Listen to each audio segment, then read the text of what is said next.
Bonjour et bienvenue dans Une minute un livre. Je vous parle aujourd'hui de cet ouvrage, Stéréotypes, préjugés et discrimination de Jean-Baptiste Légal et Sylvain Delouvet chez Duno 2021 pour mon document, hein. Dans une précédente vidéo, j'avais évoqué la question des catégorisations. Donc là, l'idée, hein, c'est de poursuivre avec ces stéréotypes, préjugés et discrimination. Alors vous retrouverez bien évidemment dans l'ouvrage des définitions, des explications, des exemples et aussi des éléments de réponse pour prévenir et lutter.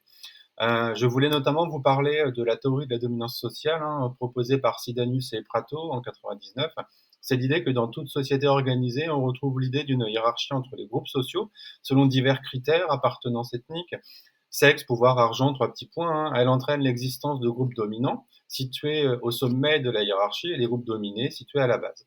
Alors les groupes dominants développeraient des idéologies, hein, ce qu'on appelle des mythes légitimisateurs, afin de légitimer les inégalités et de maintenir leur statut.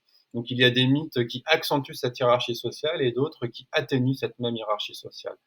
Et donc l'idée derrière, c'est que plus les individus sont en accord avec le maintien de cette hiérarchie, plus ils ont des idées racistes, sexistes et conservatrices, donc notamment page 52-53.